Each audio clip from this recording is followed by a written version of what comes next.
What are the "I had a toxic childhood" signs people show later in adulthood? As one who grew up in one, it is serious self-doubt.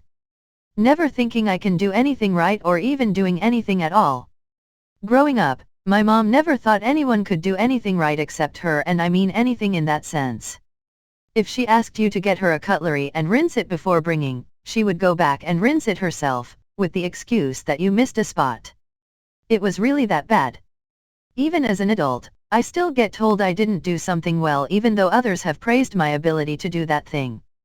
I never used to do anything unless I absolutely have to, 'cause I felt I wasn't good at anything or I won't do it well. Although I have started working on it, I still have my bad days. One thing that has really helped is doing things without telling her.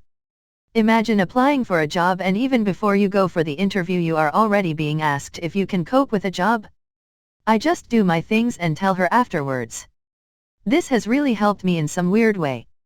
Here are some symptoms. 1. Self-sabotage.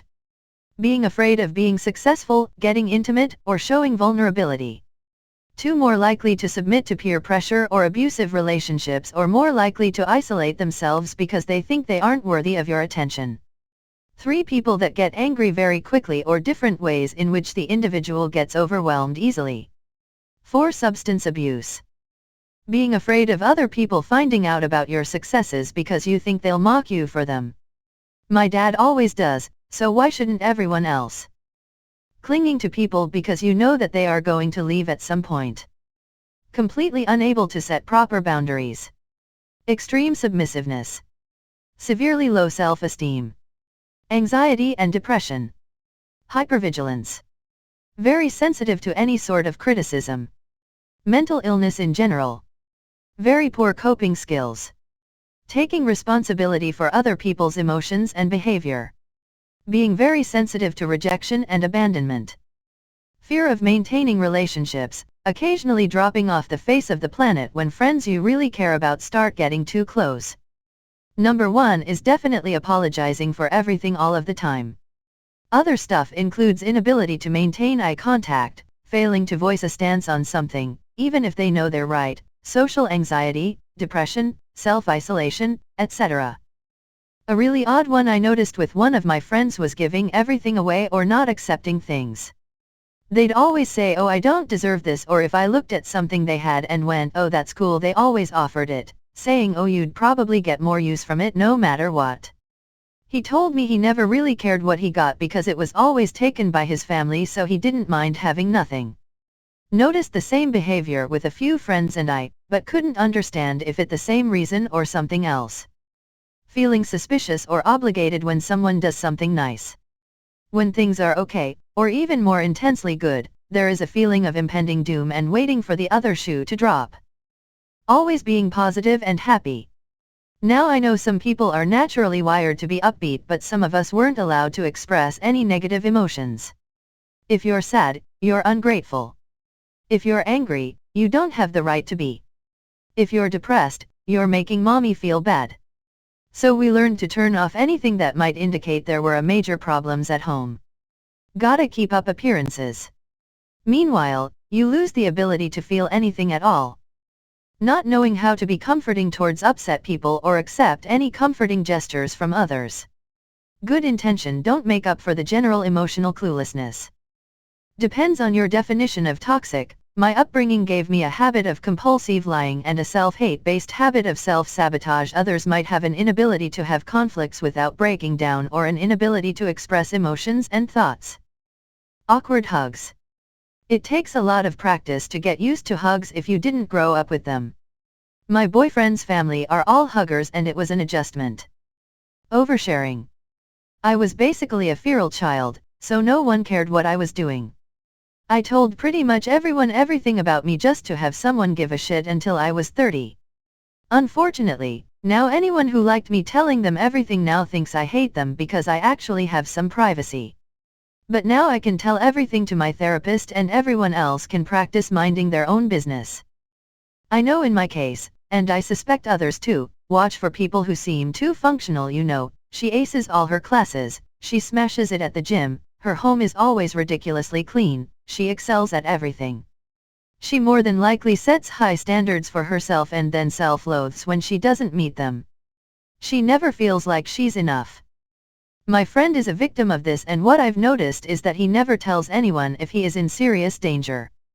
A few weeks ago he was at major risk of COVID and we weren't sure if he had it or not. He didn't tell anybody until after he was cleared. Results came back negative though. He also doesn't know how to accept gifts. It's like he's never gotten one before. He just kinda stares at it awkwardly and says thanks. And then feels obliged to get you something too. Like, I know he appreciates it, but I just think it's unfamiliar territory for him. I feel like everyone is bringing up the sadness and expectation of failure and stuff like that. But one thing that I don't think people bring up enough is that sometimes when people have faced crappy lives, they fool themselves into optimism. They are optimistic about bad things, because they aren't nearly as bad as they've had it before, and they accept less because it's more than they've ever had. Then eventually that optimism breaks and they feel it all until they can fool themselves again.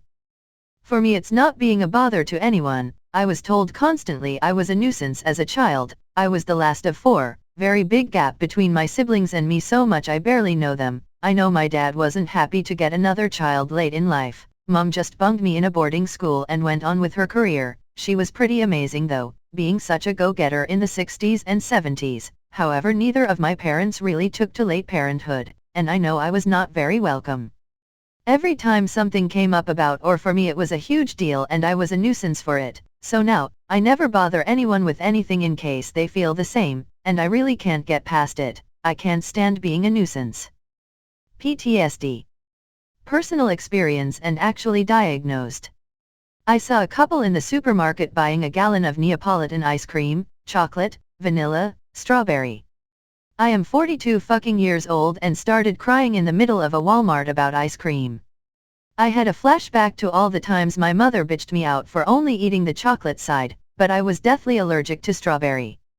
She always bought it and always punished me for not eating it. Having panic/anxiety attacks every time you get criticized for something at work.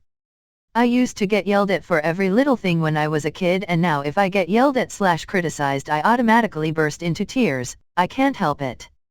The last time my boss seriously criticized me for something that I did wrong and I burst into tears, he told me that he wasn't even scolding me, he was just trying to teach me a lesson, and asked why I was reacting so negatively. Apologizing too much and being completely avoidant or too clingy in relationships. Also, true in my case, will refuse to have children in case they turn out like their abusive parents and abuse their kids.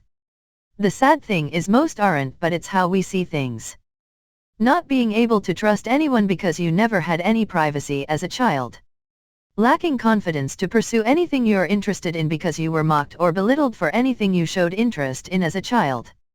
Rebelling in stupid ways because you have the freedom to do whatever you want as an adult, because your childhood was so sheltered and overprotected to where you didn't even dare step one toe out of line because there were always punishments for having your own opinions, wanting to live your own life.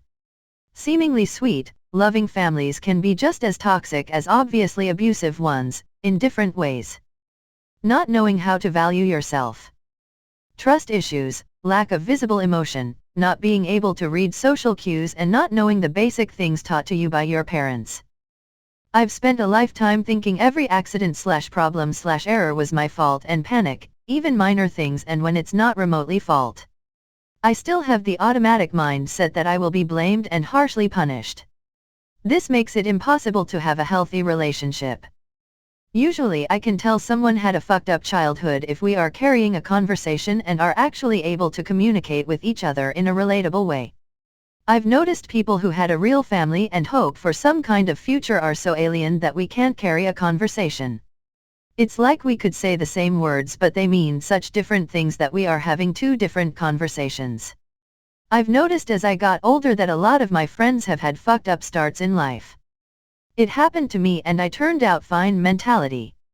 Physical/emotional neglect, beatings, military service, guardians being too intoxicated to help their child in an emergency age, just a few examples. I also knew someone who enjoyed being beaten to the extent he would laugh and feel a level of affection towards whoever hurt him because he grew up thinking his parents did it because they loved him.